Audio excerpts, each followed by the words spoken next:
말씀 전하겠습니다. 여러분들 지금 의자에 앉아 계신데요, 그 의자가 우연히 있을 수는 없습니다. 그렇죠? 누군가가 그 의자가, 여러분이 앉아 계신 그 의자가 있으려면 분명히 그 의자를 마음속에 그 설계도를 그리면서 준비하고 있었던 그 누군가가 있었습니다. 바로 그 사람의 마음이 먼저 있었다라는 거죠. 그런데 그 사람이 그 의자를 만들고자 하는 마음을 가지고 있었을 그때 당시에는 이 의자가 없었어요. 그러나 꿈꾸고 설계했었던 그 계획이 없었다면 여러분이 앉아 계시는 그 의자라는 것은 존재할 수조차 없었습니다. 사람은 하나님의 형상을 따라 지음을 받았기 때문에, 그래서 하나님을 닮아서 어떤 특성을 가지고 있느냐면 뭔가를 설계하고 디자인하고 그대로 이루어가는 그 능력을 우리 모두가 가지고 있어요. 이게 여러분 하나님의 모습이에요. 이거를 다른 말로 창조력, 창의력이라고도 표현하지 않습니까?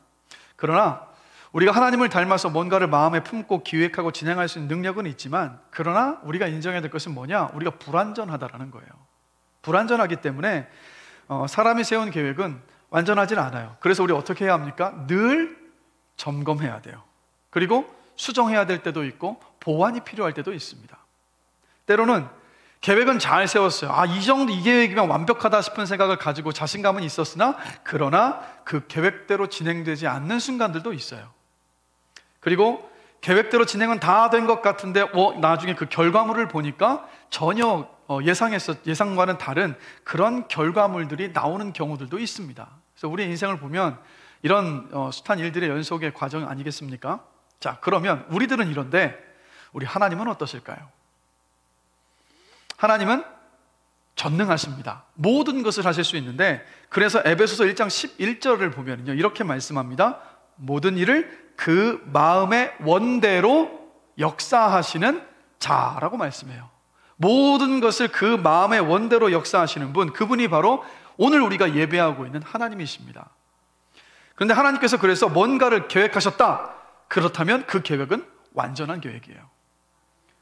그래서 하나님께서 마음에 어떤 뜻을 이미 정하고 품고 계셨다면 그것은 뭐와 같은지 아십니까? 이미 나타난, 실존하는 현실과 같은 거예요. 그러니까 우리의 제한된 이성을 가지고는 이해할 수 없지만 하나님은 그런 하나님이십니다. 그래서 우리가 그것을 어디서 확인합니까? 천지를 창조하실 때 그냥 말씀으로 무에서 유를 창조하신 분이 바로 하나님이시라는 거예요. 그래서 하나님께서 뭔가를 하기로 작정을 하셨다면 그것은 이미 우리 눈에 보이는 나타난 실제보다도 더 분명한 실제입니다. 이게 하나님이세요. 자, 그럼 예를 들면 예수님을 보내시겠다라는 약속을 하나님은 언제 하셨습니까? 예수님께서 이 땅에 오시기 훨씬 전에요. 아담과 하와가 죄를 지었을 그때, 아니 더 올라가면 이미 천지를 창조하시기 이전에 이미 하나님은 이 계획을 가지고 계셨어요. 그리고 그 약속은 이미 존재하고 있었습니다. 그래서 아무리 역사가 변하고 상황이 돌변한다 하더라도 그 어떤 사실보다 확실하고 분명한 것이 뭐냐? 바로 약속하신 주님께서 오신다라는 그 약속인 거예요. 그래서 결국 어떻게 됐습니까? 하나님의 때가 되니까 예수님께서 이 땅에 오셨어요. 하나님의 말씀은 그래서 정확하고 예외 없이 이루어집니다. 그래서 이 하나님께서 저와 여러분을 하나님의 형상을 따라서 만드셨어요. 하나님의 뜻을 따라 우리를 만드셨습니다. 그런데 우리는 이 땅을 살아가면서요, 끊임없이 어떻게 하는지 아십니까? 다른 사람들과 나를 비교하면서 자존심을 세우려 할 때가 많아요. 자존감을 남들과의 비교를 통해서 찾고자 할 때가 참 많습니다. 아니면 내 스스로에 대해서 나는 이 정도는 돼야 되라는 어떤 높은 이상을 가지고 끊임없이 그 이상에 맞춰서 나를 생각하다 보니까 늘 어떻습니까? 늘 그 이상에 못 미치는, 그러니까 요즘 말로 하면 찌질한 사람처럼 살아갈 때가 많은 거예요. 다다를 수 없는 그 이상을 향하여서. 그리고 스스로에 대한 어떤 왜곡된 자아를 가지고 있어요. 근데 그것이 어떻게 만들어졌느냐? 우리가 자라왔던 환경, 주변 사람들의 평가, 부모님들의 평가와 영향력, 그리고 우리가 접하는 숱한 그 미디어들을 통하여서 우리 자신에 대한 잘못된 자아 인식을 가지면서 그것이 만들어져 왔다라는 거예요. 자, 여러분, 그래서 구원이라고 말을 하면 여러분들은 그 죄의 용서함을 받는 것만을 생각하실 때가 많죠. 그런데 여러분, 하나님께서 원하시는 진정한 구원은 그냥 무엇에서부터 건져내는 것만을 원하시는 것이 아니라 무엇에까지 이르느냐, 거기까지를 하나님께서 원하신다라는 거예요. 그래서 주님께서 우리를 그리스도를 믿는 믿음 안에서 구원하셨다는 이 말은 뭐냐면, 예수 믿기 전에 내가 익숙했던 내 모습, 죄로 인하여서 병든 내 자신에 대한 어떤 그런 인식들에서 벗어나서 하나님께서 원래 저와 여러분들을 만드셨던 그 하나님의 그 가슴 안에 있었던 그 실제요, 그 실제를 되찾게 해주시는 것, 그것이 주님의 구원의 뜻이고 목적이라는 거예요. 그래서 하나님이 나를 만드시면서 계획하신 그 모습, 그 모습을 되찾게 해주시는 것, 여러분, 바로 그것이 구원입니다. 그래서 오늘은 이 본문을 살펴보면서 하나님께서 우리 모두를 만드시면서 원래 계획하셨던 그 모습, 그게 무엇일까? 그것을 함께 생각해 보면서 은혜를 한번 나누려고 합니다. 자, 먼저 뭐냐? 여러분들은 하나님의 작품입니다. 우리는 하나님의 작품이에요. 자, 에베소서 2장 10절 말씀 함께 다시 한번 보실까요? 자, 다 같이 한번 한 목소리 읽겠습니다. 우리는 하나님의 작품입니다. 선한 일을 하게 하시려고 하나님께서 그리스도 예수 안에서 우리를 만드셨습니다. 하나님께서 이렇게 미리 준비하신 것은 우리가 선한 일을 하며 살아가게 하시려는 것입니다. 아멘. 자, 이 말씀을 보시면 하나님은 우리가 다른 사람들에게 어떤 취급과 평가를 받든지 아니면 받아왔든지, 또 내 자신에 대해서 내가 어떤 생각을 갖고 있고 어떤 느낌을 갖고 있든지 상관이 없이 우리의 존재 가치를요, 그냥 한마디로 딱 지금 정의하고 계신 거예요. 뭡니까? 넌 내 작품이야. 이게 여러분의 가치예요. 하나님은 그렇게 여러분들을 보고 계시다는 거예요. 이렇게 말씀을 준비하면서 아이를 5 두신 목사님이 내 자식들이 만약 나에게 어떻게 우리를 이렇게 낳으신 거예요? 라고 물으면, 야, 결혼해서 살다 보니까 자꾸 너희가 나오더라 하는 말밖에는 할 말이 없더라는 거예요. 여러분들은 어떠십니까? 혹시 같은 생각하고 계십니까? 그런데 여러분, 누가복음을 보면 예수님의 족보가 나오는데 그 족보를 보면 이렇게 나와요. 그 위는 누구고 그 위는 누구고. 그러니까 예수님으로부터 시작해서 그 족보가 진행이 되는데, 그렇게 거꾸로 올라가서 어디까지 가냐면 아담까지 갑니다. 최초의 인류 아담. 그런데 거기에서 멈추자고 하나를 더 올라가는데 어떻게 가느냐? 그 위는 아담이요 그 위는 하나님이시라로 끝맺음을 하는 모습을 봐요. 예수님의 족보가. 여러분, 사탄이, 마귀가 인간의 존재 가치를 완전히 짓밟아놨습니다. 뭐 혈통이니 가문이니 재산이니 지위니 학식이니 외모니 뭐 재능이니 막 이런 것들을 가지고 우리를 굉장히 주눅들게 만들고 있어요. 우리가 사는 세상을 한번 잘 보십시오. 열등감을 갖게 만드는 것들이 참 많죠.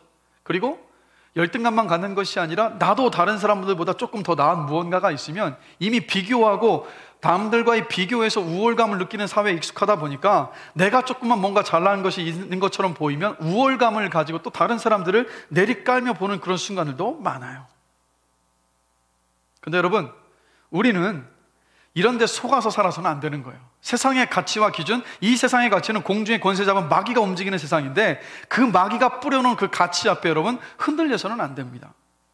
우리는 똑바로 볼 수 있어야 되는데, 바로 여러분, 저와 여러분들은요 Made in God입니다. Made in God. 하나님께서 만드셨다라는 거예요. 그래서 저와 여러분에게는 주님의 사인이 기록되어 있어요. 넌 내가 만들었다. 그래서 넌 작품이야 라고.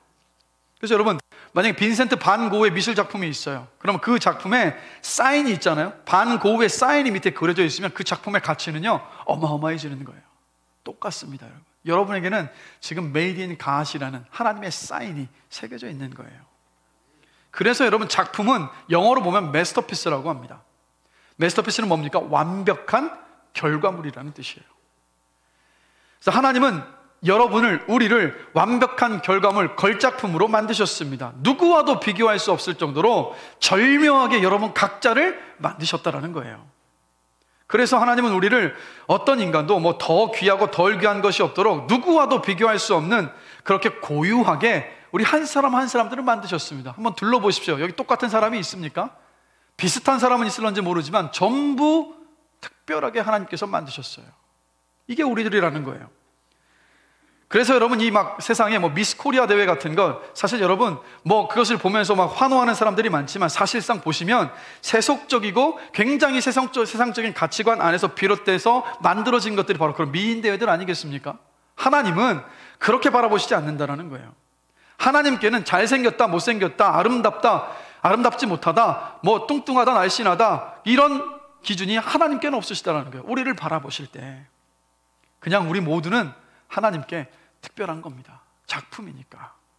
그래서 여러분 스바냐 3장 17절 함께 보실까요? 우리를 작품으로, 여러분 제가 예전에 중학교 때 이렇게 돌하루방을 이렇게 깎아가지고 발포석고라고 하죠. 이렇게 막 깎아가지고 잘 만들어서 이래봬도 A+를 받았습니다. 미술 그 작품에. 그걸 받고 나서 집에 갖다 놓은 다음에 책상 위에 올려놓고요, 볼 때마다 뿌듯한 거예요. 막 미소가 저절로 생기더라고요. 왜냐하면 나름대로 제가 만든 작품이니까. 내가 만든 작품을 바라볼 때 우리가 기쁘지 않습니까? 바로 하나님께서 우리를 작품으로 만드신 다음에 우리를 이렇게 바라보고 계신 거예요. 함께 한 목소리 한번 읽어보겠습니다.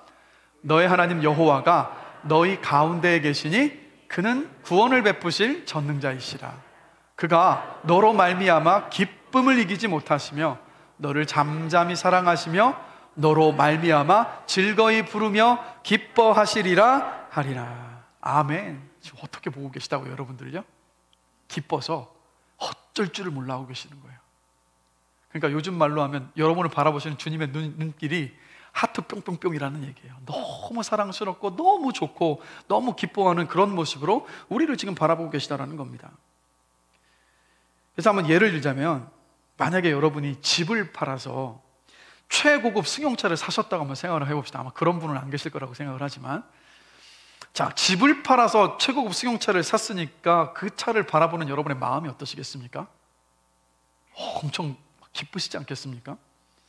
막 밖에 나가 일을 하면서도 주차장에 차는 세워놨는데 몸은 사무실에 있지만 마음은 어디에 가 있겠습니까? 그 차에 가 있겠죠. 왜요? 집 팔아서 산 차인데 그거 조금이라도 긁히거나 막 이상이라도 생기면 어떻게 합니까? 그리고 아마 집을 팔았으니까 집은 없으니까 뭐 그 차에 있거나 아니면 차에 타는 것도 막 낡아질게 걱정이 돼서 옆에 텐트 치고 밤새 어쩌면 그 차에서 눈이 막 떼어지는 날이 없을 정도로 그렇게 그 차만을 바라보시지 않겠어요? 그러니까 우리가 가진 것을 다 팔아서 산 어떤 물건이 있다고 하면요, 우리는 거기서 눈을 뗄 수가 없습니다. 자, 이걸 왜 말씀드리냐면, 하나님은 여러분들 한 사람 한 사람들을 위해서 아주 귀한 값을 치르셨어요. 하나뿐인 아들, 독생자 예수 그리스도의 생명을 여러분들을 위해서 희생하셨습니다. 내주셨다고요. 근데 그 하나뿐인 아들은 우리 하나님께 가장 귀한 존재였어요. 근데 가장 귀한 존재를 여러분 한 사람 한 사람들 위해서 주님께서 내주셨으니까, 그렇게 내주시고 여러분을 사셨으니까 여러분들은 하나님께 그만큼 귀한 존재인 거예요. 그만큼 귀한 존재이기 때문에 하나님께서 여러분에게서 눈을 떼실 수가 없는 거예요. 눈을 떼실 수가 없어요. 그냥 보시면서 기뻐서 어쩔 줄을 몰라 하십니다. 그러니까 여러분, 염려하지 마세요. 두려워하지도 마십시오. 근심하지도 마십시오. 걱정하지도 마십시오. 하나님께서 여러분을 작품으로 만드시고 여러분에게서 하나님의 그 눈이 떼어지지 않기 때문에 여러분의 그 삶을 우리 하나님 아버지께서 반드시 책임지시고 선한 길로 이끌어 가신다는 거예요. 이 시대 속에서 우리에게 바로 그 하나님을 향한 믿음이 필요합니다. 그래서 이렇게 하나님께서 우리를 작품으로 만드셨기 때문에 놀라운 진실 한 가지가 더 있어요. 불량품이 없습니다. 그러니까 하나님을 믿는 믿음 안에서 바라보면 불량품 인생은 단 하나도 없어요. 구약 성경을 보면 하나님께서 모세를 애굽에서 이스라엘 백성들을 좀 구원에 탈출해내는 데 사용하시기 위해서 모세를 부르십니다. 근데 그때 모세의 나이가 80세였고 뭐 40세 때 이집트의 왕자로서 막 왕성하고 자신만만했었던 그런 모습이 다 사라져 버렸어요. 자신감 하나도 없었던 모세입니다. 그러니까 하나님이 부르시는데도 모세가 뭐라고 말합니까? 하나님, 저는 못합니다. 저는 말주변이 없어서 이런 일 못합니다 라고 막 계속 못한다고 이야기하니까 하나님이 불같이 화를 내세요. 이런 뜻이었습니다. 네 이놈, 네 말을 내가 들어보니까 내가 지금 너 불량품을 만들었다는 얘기냐? 네 입을 만든 게 바로 나다라고 모세를 꾸짖으셨던 거예요.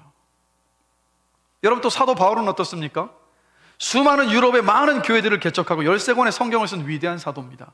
그랬던 바울이 디모데전서 1장 13절을 보면 자신의 과거를 돌아보면서 이런 고백을 해요. 내가 전에는 비방자요, 박해자요, 폭행자였으나 도리어 긍휼을 입은 것은 내가 믿지 아니할 때 알지 못하고 행하였음이라 라고 고백을 합니다. 바울은 예수 만나기 전에 그리스도인 잡아가두고 죽이던 사람이에요. 흠이 많고 허물이 많고, 예수님께서 그래서 바울을 찾아오셨을 때 뭐라고 말씀하십니까? 그때 바울이 되기 전에 이름이 사울이었는데, 사울아 사울아 네가 어찌하여 나를 핍박하느냐라고 주님께서 바울에게 물으실 정도였어요. 그러나 하나님 어떻게 하셨습니까? 그런 바울을요, 교회 역사상 없어서는 안 될 존재로 빚어가시는 모습을 봐요. 또 예수님의 제자 가운데 요한이 있습니다. 요한의 별명은 보아너게입니다. 우레의 아들이라는 뜻이에요. 왜 우레의 아들이냐? 성질머리가 불같아요. 어느 정도였느냐? 예수님을 잘 영접하지 않는 그 마을을 딱 바라보면서 요한이 예수님께 이렇게 부탁을 합니다. 예수님, 저 마을에 하늘에서 불을 내려서 심판을 내려 주십시오라고 부탁할 만큼 불같은 성격의 소유자가 바로 사도 요한입니다. 그런데 이런 사도가 나중에요, 어떻게 불립니까 여러분? 사랑의 사도 요한으로 불려요. 그래서 요한 1, 2, 3서를 보십시오. 요한복음을 보십시오. 그 안을 보시면 무엇이 다 담겨 있습니까? 사랑을 끊임없이 이야기하는 사도가 바로 사도 요한이라는 거예요. 하나님께서 보아너게였던 이 요한을 사랑의 사도로 변화시킨 겁니다. 그래서 여러분, 하나님은 우리에게 어떠한 과거가 있든지, 여러분들에게 어떤 과거가 있든지, 어떤 슬픔과 실패의 경험들이 있든지, 그 어려움과 아픔들을 우리 하나님은 작품으로 빚어내십니다. 그렇기 때문에 하나님 안에서 바라본다면 우리 인생 가운데 불량품은 없습니다. 불량품이 없어요. 예수님께서 광야에서 마귀에게 시험을 당하시죠. 그래서 마태복음 4장 3절 함께 보실까요? 이렇게 시험합니다. 다 같이 한번 읽어보겠습니다. 시험하는 자가 예수께 나와서 이르되 이 돌들로 떡덩이가 되게 하라. 자, 이제 마귀가 찾아와서 예수님을 유혹하기를, 이 돌을 떡으로 만들면 네가 하나님의 아들이라고 이야기하는데 그럼 내가 인정해 주겠다라는 말이에요. 한마디로 돌을 떡으로 만드는 그 능력을 보여줘서 하나님의 아들이라는 걸 증명해 보라는 말입니다.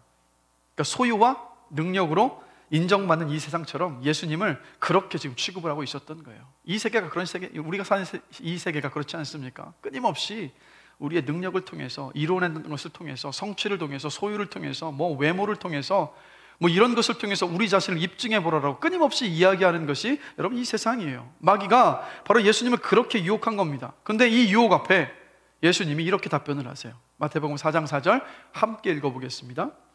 예수께서 대답하여 이르시되 기록되었으되 사람이 떡으로만 살 것이 아니요 하나님의 입으로부터 나오는 모든 말씀으로 살 것이라 하였으니라 하시니. 자, 예수님이 뭐라고 말씀하시냐면 기록되었으되라고 말씀을 하세요. 이게 무슨 말입니까? 예수님은 자신의 하나님의 아들의 그 정체성을 사람들이 인정하는 그 능력에서 찾은 것이 아니라는 말씀이에요. 예수님은 하나님의 아들로서 자신의 정체성을 어디에서 찾으셨냐면 하나님의 말씀에서 찾으셨습니다. 돌을 떡으로 만들든 만들지 않든 그것과 상관없이 하나님께서 자신을 하나님의 아들이라고 말씀하시니까 나는 하나님의 아들이다 라고 지금 마귀 앞에 예수님께서 선언하시면서 저 유혹을 이기셨던 거예요. 그래서 여러분, 여러분의 존재의 가치는 여러분의 능력이나 성공 여부나 인기나 평판이나 무엇을 가지고 계시거나 여러분 그것과는 하나도 상관이 없어요. 여러분 각자는 하나님의 아들 예수 그리스도를 희생하실 만큼 사랑하시는 그러한 가치 있는 존재들이라고 하나님께서 말씀하고 계십니다. 그래서 여러분 에베소 2장 10절에서 하나님께서 우리에게 말씀하고 계신 거예요. 넌 내 작품이다. 넌 내 작품이다. 그래서 여러분, 여러분의 존재 가치를 제발 이 세상의 기준 앞에서 여러분의 존재 가치를 찾지 마시고 여러분을 구원하셔서 구원하는 믿음 안에서 하나님을 보게 하셨잖아요. 그러면 하나님께서 여러분을 향해서 무엇이라 말씀하시는지 그 말씀 안에서 여러분의 존재 가치를 발견하시고 그 믿음으로 살아가시는 여러분 되시기를 주님의 이름으로 축복합니다. 그래서 주님이 뭐라고 말하십니까? 여러분을 향해서 넌 내 작품이야 라고. 오늘 이 시간 한번 우리 스스로에게 한번 선포해 봅시다. 나는 하나님의 작품이야. 다시 한번요. 나는 하나님의 작품이야. 근데 나만 하나님의 작품이라고 살다 보면은 또 사람들을 아프게 만들어요. 그렇지 않습니까? 그래서 교회의 문제가 그런 데 있는 것 같아요. 자꾸 나만 특별해 막 이런 생각을 하는데, 여러분 그렇지 않습니다. 나만 하나님의 작품이다 이게 아니라 나도 하나님의 작품이고 지금 여러분 곁에 앉아 계시는 다른 모든 성도들도 하나님의 작품입니다. 우리는 그 시각으로 바라볼 수 있어야 돼요. 그래서 여러분, 여러분의 배우자를 보실 때도, 여러분의 자녀들을 보실 때도, 여러분의 믿음의 식구들을 보실 때도 바로 그 관점으로 보셔야 됩니다. 나도 하나님의 작품이고, 내 남편도 하나님의 작품이고, 내 아내도 하나님의 작품이고, 내 자녀들도 하나님의 작품이고, 우리 목자님도 하나님의 작품이고, 우리 장로님도 하나님의 작품이다. 이러한 관점으로 서로가 서로를 바라보기 시작할 때 거기에서 여러분 인생에 놀라운 변화들이 일어나기 시작한다는 거예요. 왜 그렇습니까? 그 안에서 요즘 현대 심리학으로 표현하자면 자존감이라는 것이 바로 거기에서 세워지기 때문 아니겠습니까? 그래서 얼마 전 여러분 Sing Again이라는 오디션 프로그램에서 이승윤이라는 가수가 우승을 했습니다. 언더에서 했던 가수죠. 근데 누굽니까 이분이? 이재철 목사님의 아들이에요. 근데 이재철 목사님은 이 아들을 키울 때 이렇게 말씀하시더라고요. 목사의 아들로 키우지 않았고 하나님께서 만드신 너답게 살아가라고, 그렇게 이 아들에게 마음껏 하나님께서 주셨던 그 재능을 펼쳐갈 수 있도록 격려하고 실패하는 것까지도 다 허용하셨다는 거예요. 한마디로 어떻게 자녀를 바라본 겁니까? 하나님의 작품으로 바라본 거예요. 근데 이 땅에 대한민국의 많은 부모님들은 이 자녀를 대할 때 딱 두 가지로 볼 때가 많잖아요. 뭡니까? 공부 잘하는 자녀, 공부 못하는 자녀로만 바라봐요. 이 인생이 그렇습니까? 하나님이 공부 하나만 잘하는 존재로 우리를 만드신 것이 아니라는 거예요. 그래서 부탁드립니다. 자녀들을 바라보실 때 너는 하나님의 작품이야, 너는 하나님의 작품이야 라고 여러분 늘 격려하시고 도전하시고, 하나님의 작품이니까 그 작품이 어떤 열매와 결과를 맺게 될 것인지 믿음으로 격려하시면서 도전하시며 기다리시는 우리 부모님들이 되시기를 주님의 이름으로 축복합니다.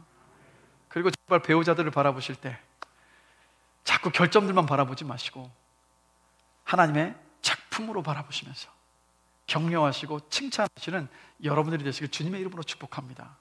제가 봤을 때 하나님의 작품이라는 관점으로 배우자도 바라보고 자녀도 바라보고 우리 교회 성도들 바라보면 다툴 일이 없을 것 같아요. 그렇지 않습니까? 다 서로 높여주는 것 아니겠습니까? 여러분 모두 하나님의 작품입니다. 걸작품이십니다. 네, 우리는 이런 믿음으로 살아가는 거예요. 그래서 두 번째로, 첫 번째가 우리를 작품으로 만드셨다면, 두 번째로 우리는요 하나님과 교제하는 복을 누리는 존재로 하나님께서 만드셨습니다. 우리나라는 복의 한이 맺힌 민족인 것 같아요. 그래서 이제 혼숙감을 준비할 때 보면 덮고 잘 이불에 복자 있고요, 치마 쪼고리에도 복자 있고, 옷고름에도 옷주머니에도 비녀에도 복자가 다 새겨져 있습니다. 대접에도 복자가 있고, 종지에도 복자가 있고, 밥그릇에도 복자가 있고, 숟가락에도 복자가 있고, 젓가락에도 복자가 있고, 심지어는 요강에도 있더라고요. 그렇죠? 어릴 때 이렇게 새로 만든 요강 보니까 복자가 또 잘 새겨져 있던 기억이 나는데, 야, 이 복을 이렇게 추구했으니까 이 복 받기 위해서 여러분 우리 이렇게 어머님들이 얼마나 많이 기도하시면서 빌었겠습니까? 자, 그런데 여러분 하나님이 저와 여러분을 만드실 때 복에 목말라 죽는 그런 존재로 만드시지 않으셨다라는 겁니다. 그러니까 복을 막 찾아야 되는 존재로 만드신 것이 아니라, 여러분 아브라함을 부르실 때 그 말씀을 한번 생각해 보십시오. 아브라함에게 이런 약속을 주시잖아요. 네가 복을 찾아 헤매는 사람이 될 것이 아니라 네가 복의 근원이 될 것이다 라고 하나님께서 약속을 하시고 축복하시잖아요. 그러니까 우리를 복을 따라다니는 사람이 아니라 우리를 복의 근원으로 하나님께서 만드셨다는 거예요. 한마디로 여러분들은 하나님께서 복덩어리로 만드셨습니다. 자, 옆 사람 보시면서 우리 이렇게 인사해 봅시다. 당신은 복덩어리입니다. 쑥스러워하지 마시고, 우리 남자분들 쑥스러워하시면 다시 한번요. 당신은 복덩어리십니다. 네, 우리를 복덩어리로 만드셨는데 어떤 복이냐? 자, 에베소서 1장 3절 말씀 함께 보실까요? 함께 한번 읽어보겠습니다. 찬송하리로다. 하나님 곧 우리 주 예수 그리스도의 아버지께서 그리스도 안에서 하늘에 속한 모든 신령한 복을 우리에게 주시되. 와, 예수 믿는 믿음 안에서 뭐라고 말씀하십니까? 하늘에 속한 모든 신령한 영적인 복을 우리에게 주신다라는 거예요. 그럼 이 복이 뭐냐? 이 신령한 복이 뭐냐? 영적인 복이 뭐냐? 에베소서 1장 4절에서 5절 다 함께 한번 읽어보겠습니다.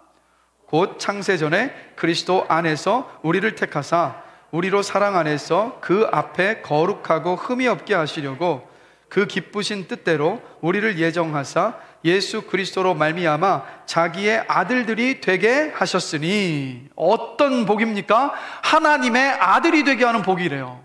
근데 왜 이게 복이냐? 여러분, 하나님의 아들이신 예수님은 늘 하나님을 기뻐하셨습니다. 그리고 하나님도 아들이신 예수님을 바라보실 때마다 이는 내 사랑하는 아들이요 내 기뻐하는 아들이라 그냥 보시면서 늘 감탄하신 거예요. 그러니까 한마디로 우리 하나님과 아들이신 예수님과의 관계는 늘 서로를 보시면서 기뻐하시고 감격하고 감탄하고 사랑하는 그런 관계, 그런 교제를 나누는 관계였습니다. 그래서 하나님이 저와 여러분을 만드셨을 때 원래 계획은 뭐냐면 바로 우리 하나님의 기쁨과 사랑의 그 교제의 대상으로 만드셨다는 거예요. 주님을 우리를 그냥 수많은 피조물 가운데 그냥 하나로 만드신 것이 아니라 신랑의 기쁨이 신부이고 신부의 기쁨이 신랑이듯이 바로 우리를 하나님의 영원한 사랑과 기쁨을 나눌 그러한 대상으로 우리 모두를 하나님께서 만드셨습니다. 그래서 하나님께서 우리에게 주신 진짜 복은 뭐냐? 바로 하나님과의 영원한 사랑의 교제예요. 한번 돌아보십시오. 하나님이 너무도 가깝게 느껴지고 하나님의 사랑이 내 안에 깊이 확인되어졌을 때 여러분의 삶을 한번 돌아보십시오. 뭐 우리 주변의 상황과 상관없이 기쁘지 않던가요? 너무 기뻐서 가슴이 벅차오르고 막 콧노래가 절로 나오고 막 그 기쁨 안에서 뭐 누구를 바라봐도 감탄했었던 그런 경험도 우리 모두가 있지 않습니까? 근데 우리가 이 하나님과의 교제의 가치, 이게 얼마나 놀라운 것인가 피부로 많이 못 느끼는 순간들이 참 많은데, 여러분 이스라엘의 사울 왕이 초대 왕이었고 그 다음에 이제 다윗 왕이었죠. 사울 왕이 이제 다 죽고 나서 다윗이 왕이 되었는데, 다윗이 사울의 아들이었던 요나단과 깊은 우정을 나눴습니다. 그래서 요나단에게 이런 약속을 했죠. 자기 아들을 자녀들을 돌보아 주겠노라는 그 약속을 합니다. 그래서 왕위에 오르고 나서 다윗이 어떻게 하냐면 사울 왕가에 남은 후손이 있는지를 부하들을 시켜서 찾게 합니다. 근데 여러분, 고대 시대에는 혈통으로 왕위가 계승이 됐어요. 만약에 혈통으로 왕이 계승이 되지 않을 경우에 어떻게 했냐면 그냥 그 이전 왕족의 3족을 멸했습니다. 왜 그렇습니까? 훗날 언제든지 반란이 일어날 수 있기 때문에. 그러나 다윗은 어떻게 합니까? 사울의 손자이고 그리고 자신의 친구 요나단의 아들이 살아있다는 것을 알고 그를 죽이는 것이 아니라, 내 왕권을 강화하기 위해서 무비보셋을 죽인 것이 아니라 그를 데려와요, 왕궁으로. 근데 성경을 보면 이 무비보셋이 다윗 앞에 불려서 왔는데 사색이 돼서 벌벌벌 떨면서 다윗 앞에 엎드립니다. 왜 그렇겠습니까? 죽을 것 같았으니까. 다윗이 나를 죽여도 이상하지 않으니까. 근데 다윗은 어떻게 하냐면 그 무비보셋을 일으켜 세워요. 그리고 뭐라고 이야기하냐면 평생 동안 내 식탁에서 함께 먹으며 나와 교제할 것이다 라면서 그 호의를 베풉니다. 자, 여러분, 제가 왜 이 말씀을 드리냐면 이 무비보셋은 어떻습니까? 죽을 수밖에 없는 존재였는데 왕과 함께 식탁을 나누면서 교제를 나누는 특권을 얻었는데, 저와 여러분들이 하나님과 교제할 수 있는 특권은 이것보다도 더한 특권이라는 거예요. 여러분, 이것을 기억하셔야 됩니다. 하나님은 거룩하십니다. 우리는 우리 생각에 작은 죄가 있고 큰 죄가 있어서 사람을 죽인 죄는 큰 죄고 그냥 작은 거짓말을 하면 작은 죄다라고 생각을 하지만, 여러분, 그건 우리 생각이고 하나님께서 보실 때 모든 죄는 똑같아요. 그럼 그 죄를 가지고는 하나님 아버지 앞에 설 수가 없어요. 모두가 다 죽습니다. 그게 저와 여러분들의 실존이고 모습인 거예요. 그러나 예수를 믿는 믿음 안에서 우리에게 주신 놀라운 특권과 선물이 뭐냐? 바로 그 하나님 아버지를 알고 그 하나님 아버지와 교제할 수 있는 그 특권을 우리 모두에게 주셨다는 겁니다. 그래도 마음에 와닿지 않는 분들도 계실 것 같은데 또 하나 말씀드릴게요. 이사야 6장을 보면 이사야가 막 높이 들린 보좌에 앉으신 하나님을 봅니다. 근데 막 주님을 뵙는 모습인데 너무 빛이 나고 광채가 있고 거룩함이 있으니까 바라볼 수는 없는데, 하나님은 바라볼 수가 없는데 그 곁에 천사들의 모습이 있어서 이사야가 이렇게 기록을 해요. 6개의 날개가 있는데 두 날개로는 눈을 가리고 두 날개로는 발을 가리고 그리고 나머지 두 날개로는 날고 있어요. 그러니까 우리가 두려워하는 천사도 거룩하신 하나님을 그냥 직접 바라볼 수가 없어서 그래서 얼굴을 가리운 거고요, 발을 드러내지 않은 거고, 그리고 항상 날고 있으면서 어느 때든지 하나님께서 무슨 말씀이라도 하시면 바로 즉각적으로 순종해서 움직이기 위해서 그렇게 순종을 준비하고 있는 모습을 이사야가 본 거예요. 그런데 그런 와중에서도 천사들이 하나님을 향해서 이렇게 찬양합니다. 거룩하다, 거룩하다, 거룩하다. 감히 범접할 수 없는 하나님이시라는 거예요. 이런 하나님을 향한 우리는 사실 우리 하나님을 대할 때 경외감이 많이 사라졌습니다. 여러분, 하나님을 경외하십니까? 어느 순간 우리 하나님은 내 친구 막 이렇게 가볍게 생각하는 경향들이 참 많은데, 여러분, 우리 주님은 우리가 그렇게 가볍게 여기실 분이 아니십니다. 그런 분이 아니시라고요. 그러니까 이 하나님을 향한 경외감이 없는 우리에게 우리를 사랑과 기쁨의 교제의 대상으로 창조하셨다는 이 말씀이, 사실 솔직히 말씀드리면 여러분 한번 돌아보시오. 상상이 되십니까? 사실 우리 상상이 되지 않는 것이 사실이에요. 여러분, 예수 그리스도 안에서 천사들도 그토록 두려워했었던, 모세가 그 얼굴을 보면 죽을까봐 두려워했었던, 대제사장도 1년에 한 번 대속죄율에 하나님을 대면할 때 혹시 죽을 것을 두려워했었던 그 하나님과 지금 저와 여러분들이 교제하고 있다는 겁니다. 그래서 여러분, 하나님과 교제할 수 있다는 그 자체가 하나님께서 여러분에게 주시는, 우리에게 주시는 복이라는 거예요. 그래서 여러분, 하나님과의 교제는 어떻게 합니까? 다들 정답을 아시죠? 말씀을 통해서 합니다. 말씀을 통해서 하나님과 교제해요. 그래서 하나님께서 우리가 누리기를 원하시는 복은 뭐냐면 바로 말씀이, 하나님의 말씀이 들리고 깨달아져서 말씀을 기뻐하게 되는 복, 이 복을 하나님께서 누리시기를 원하신다는 겁니다. 그래서 여러분, 우리 시편 1편 1절과 2절 말씀 함께 보실까요? 우리 힘차게 한번 한 목소리 읽어보겠습니다. 복 있는 사람은 오직 여호와의 율법을 즐거워하여 그의 율법을 주야로 묵상하는도다. 아멘. 누가 복이 있다고요? 하나님의 율법 말씀을 즐거워해서 주야로 그 말씀을 묵상하는 사람이 복이 있대요. 누가복음 8장을 보면 여러분이 잘 아시는 4가지 땅에 떨어진 씨의 비유가 나옵니다. 어디에 떨어집니까? 길가에 뿌려진 씨가 있고, 바위 위에 떨어진 씨앗이 있고, 가시떨기 속에 떨어진 씨앗이 있고, 좋은 땅에 떨어진 씨가 있어요. 이 중에 좋은 땅에 떨어진 씨앗만이 몇 배의 결실을 맺습니까? 100배의 결실을 맺습니다. 자, 이 비유에서 씨는 뭡니까? 바로 하나님의 말씀이에요. 길가에 뿌려진 씨는 뭡니까? 새가 그냥 다 와서 먹어버렸어요.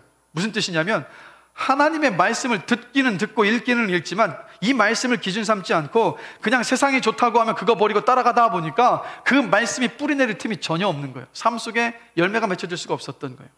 돌밭에 뿌려진 씨앗은 뭡니까? 잠깐은 말씀을 듣고 은혜를 받는 것처럼 보입니다. 그러나 그 말씀 앞에 은혜는 받았는데 그 말씀 앞에 내 가치관과 내 생각과 내 뜻을 꺾지를 않아서 힘든 일이 다가오면 그 말씀을 그냥 버려버리는 거예요. 가시덤불에 뿌려진 씨는 뭡니까? 분명히 말씀은 들었어요. 은혜도 받는 것처럼 보입니다. 그러나 더 중요한 것은 하나님의 말씀이 아니라, 하나님과의 교제가 아니라 세상의 성공과 인정과 재물과 명예 이런 것들에 대한 유혹 때문에 그 마음이 식어져 버려서 역시 그 마음 안에 말씀이 뿌리를 내릴 수가 없는 심령을 말하는 거예요. 자, 그런데 말씀이 들리고 깨달아지는 사람이 바로 무슨 땅과 같습니까? 좋은 땅과 같아요. 근데 여러분, 좋은 땅은요, 그 표면에 깡통이 있거나 깨진 유리가 있거나 오물 같은 것들이 표면을 덮고 있어도 땅 자체가 좋으면 여러분 어떻게 됩니까? 그 안에 심겨진 씨앗은 그 토양이 영양분이 많으니까 어떻게 해서든지 뚫고 비집고 나와서 싹을 틔우고 열매를 맺어서 결실을 맺는다는 거예요. 이처럼 여러분, 말씀이 들리고 깨달아지는 사람은 고난과 핍박을 받아도 믿음을 지키고요, 삶과 인격의 변화를 경험하고, 그리고 많은 사람들에게 선한 영향을 끼치는 사람으로 하나님께서 빚으신다는 겁니다. 여러분들이 그러한 사람들이 되시길 주님의 이름으로 축복합니다. 그런데 이렇게 말씀이 들리고 깨달아지려면요, 인내가 필요합니다. 인내가. 하루아침에 말씀이 들리고 깨달아진다면 얼마나 좋겠습니까? 여러분, 이걸 아셔야 돼요. 귀한 것일수록 더 기다리고 참는 인내의 시간들이 필요하지 않습니까? 바로 하나님의 말씀이 그래요. 그래서 인내하시면서 매일 말씀을 읽고 묵상하는 자리로 가셔야 돼요. 질문 드릴게요. 밥 배고플 때만 드십니까, 여러분? 이 자리에 대부분은 배고플 때만 밥 드시지 않으실 거예요. 때가 되면, 시간이 되면 그냥 드시잖아요. 그래야 건강합니다. 그리고 건강할 때 활력이 생기지 않습니까? 그리스도인은 저와 여러분은 육신의 양식만 먹고 사는 사람들이 아니라 우리는 알잖아요. 우리의 영혼이 더 중요하다는 걸 알고 있고, 우리 영혼의 양식이 뭡니까? 바로 하나님의 말씀이에요. 근데 이 영혼의 양식인 말씀을 우리가 갈급할 때만 보면 여러분 어떻게 됩니까? 갈급함이 채워집니까? 갈급할 때만 읽는다는 이야기는 뭐냐면, 이미 말씀을 공급받지 못한 상태에서 마음은 냉랭해질 대로 냉랭해진 상태에서 말씀을 그때 딱 한번 붙잡았을 때 우리가 충만해지느냐? 회복이 되느냐? 절대 그렇지 않아요. 절대 그렇지 않습니다. 마음에 감동이 있고 마음이 땡기고 내킬 때만 말씀을 보는 것이 아니라 하루 세끼 밥을 드시는 것처럼 그렇게 말씀을 읽고 묵상하셔야 돼요. 그래야 말씀이 들리고 깨달아지는 그 은혜가 임하게 되고 그 시간들을 통해서 그 말씀이 여러분의 인생을 해석하기 시작하는 거예요. 말씀이 여러분의 인생을 해석하기 시작할 때 여러분들의 인생은요, 그 어떤 인생보다도 값지고 귀하고 하나님께서 역사하시는 인생이라는 것을 발견하게 되고 그 안에서 우리는 놀라운 기쁨을 경험하는 겁니다. 하나님께서 바로 말씀 안에서 이 기쁨을 저와 여러분들이 누리기를 원하신다라는 거예요. 그래서 여러분 사도행전을 보면 이 복음을 전해드리는 제자들의 특징을 이렇게 묘사해요. 기쁨과 성령이 충만했다. 요한복음 14장 17절을 보면 성령을 뭐라고 말씀하냐면 진리의 영이라고 말씀합니다. 그러면 성령 충만하다, 이게 무슨 뜻이겠습니까?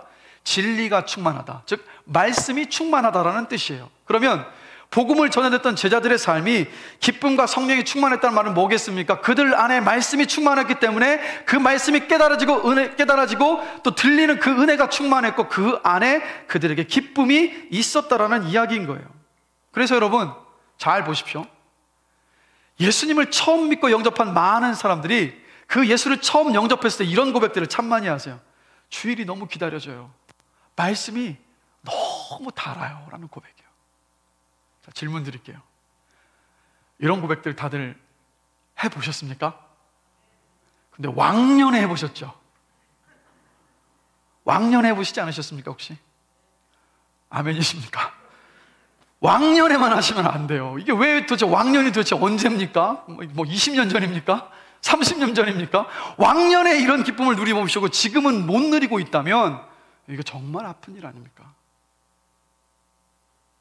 이거 정말 아프고 속상한 일이라는 거예요. 그 기쁨을 아는데 그 기쁨을 놓치고 있다는 게 더 아쉬운 거예요. 차라리 맛보지 않았으면 더 낫겠는데 맛을 보고 경험을 했는데 그것을 경험치 못하고 있다면 그보다 불행한 인생이 여러분 어디에 있겠습니까? 그렇기 때문에 여러분 요즘 무엇을 두고 열렬히 기도하고 계십니까? 간절히 기도하시는 여러분의 기도 제목이 무엇입니까? 아마도 어떤 사업의 문제 해결과 자녀의 앞날을 위해서 자녀의 취직 문제를 두고 또 건강 문제를 놓고 여러분 열심히 뜨겁게 기도하실 텐데 그렇게 그 기도 제목을 가지고 열심히 기도하시는 것만큼 아니 그보다도 더 하나님의 말씀이 들리고 깨달아지는 은혜를 구하시는 여러분이 되시기를 간절히 기도합니다. 그러니까 우리의 신앙과 믿음이 자라지 않고 하나님을 체험하고 말씀의 기쁨을 경험하지 못하는 이유 중에 하나는 그것을 간절히 바라면서 기도하고 있지 않기 때문이라는 거예요.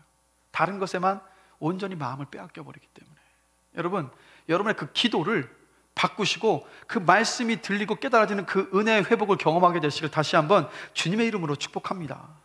그래서 여러분 시편 73편 28절을 보면 시인이 이런 고백을 해요. 하나님께 가까이함이 내게 복이라. 다시 한번 읽겠습니다. 하나님께 가까이함이 내게 복이라.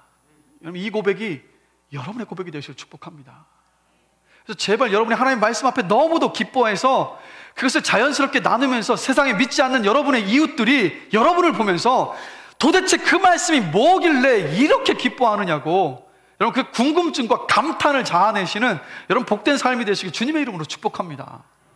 자녀들에게도 막 자녀들한테 책 읽어라 해놓고 TV만 보지 마시고 핸드폰만 쳐다보지 마시고 여러분이 말씀을 펼치시고 말씀을 묵상하시고 그 기쁨을 막 나누실 때 그때 자녀들이 자연스럽게 야 도대체 우리 엄마 아빠는 무슨 기쁨이 있어서 저렇게 성경 말씀을 보시나 하면서 그 말씀을 가까이 하지 않겠습니까? 그리고 그 자녀들도 그 안에서 믿음 안에 자랄 수 있지 않겠습니까? 그런 부모님들이 되시길, 영적인 부모님들이 되시길 다시 한번 주님의 이름으로 축복합니다. 사실 이 이야기는 저를 향한 이야기이기도 합니다. 더 노력해야 될 것 같아요. 그리고 여러분 중요한 것이 있습니다. 말씀을 듣기만 하고 깨달으면서 은혜만 받으면 무슨 일이 생기냐면요, 영적인 비만이 생겨버려요. 영적인 비만이 생겨버리면 나타나는 증세가 뭐냐면 사람이 교만해집니다. 아는 게 많아지고 이게 많아지다 보니까 자꾸 정죄하고 판단한다고요. 그래서 여러분 말씀이 깨달아지고 말씀의 기쁨을 발견하셨다면 그 다음에 우리가 해야 될 것이 무엇인지 아십니까? 하나님 이 말씀대로 살아가게 하여 주십시오. 제 힘으로는 감당할 수 없으니 도와주십시오라고 기도할 때 여러분이 깨달았던 그 말씀을 붙잡고 살아갈 수 있습니다. 우리가 말씀 묵상을 그렇게 많이 하면서도 내 삶이 변하지 못하는 이유 가운데 가장 큰 이유는요, 적용은 했는데 기도하지 않기 때문이에요. 내 힘으로 감당할 수 있다고 생각하면서 기도하지 않으니까, 우리 안에 성령이 일하시지 못하니까 그 말씀이 뿌리를 내려서 열매를 맺지 못한다는 것을 기억하시면서 여러분, 기도로 깨닫고 들었던 그 말씀에 순종하시는 여러분들이 되시기를 주님의 이름으로 간절히 축원합니다. 그래서 말씀을 마무리하겠습니다. 한 목사님이 미국 유학 중에 30대 초중반에 첫 번째 결혼에 실패를 하셨습니다. 이혼을 하신 거죠. 그때 이 목사님은 자기 인생이 끝났다고 생각을 했어요. 늘 죽음을 생각하며 살았습니다. 나는 더 이상 회복의 가능성은 없고 한국으로 다시는 돌아가지 못한다고 그렇게 생각을 했어요. 왜냐하면 목회자는 우리나라 문화 안에서 이혼을 하면 목사직을 그냥 내려놔야 하기 때문이에요.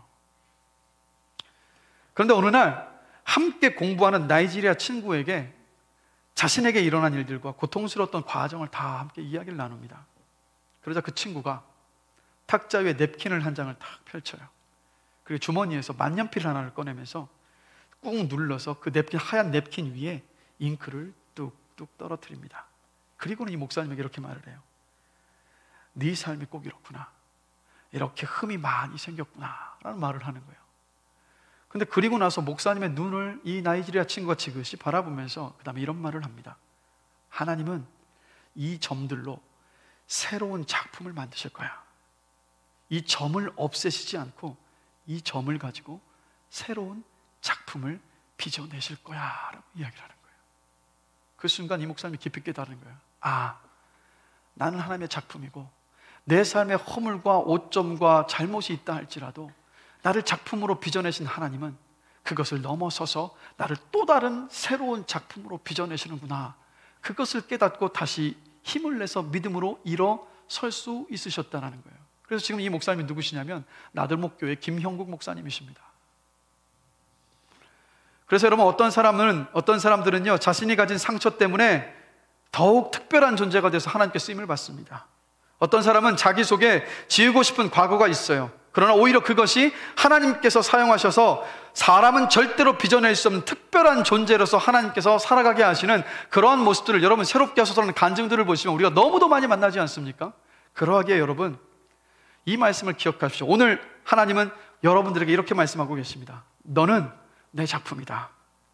나는 너를 지으면서 실수하지 않았다. 완벽하게 너를 만들었고 나는 지금 너를 있는 모습 그대로 너무도 기뻐하고 있단다. 이렇게 말씀하고 계세요. 그리고 나는 너와 영원한 사랑의 기쁨의 교제를 하고 싶다. 나는 그 교제를 위해서 너를 만들었어. 나에게 있는 기쁨과 너를 향한 끝없는 사랑, 내가 너에게 부어주고 싶다라고 주님께서 오늘 여러분에게 말씀하고 계십니다. 그래서 이렇게 하나님께서 우리를 작품으로 만드시고 또 우리 하나님과 교제하는 복을 주셨음을 기억하시면서 여러분 그 복을 누리시며 살아가시는 여러분들이 되시기를 주님의 이름으로 간절히 축원합니다. 우리 이 시간 그래서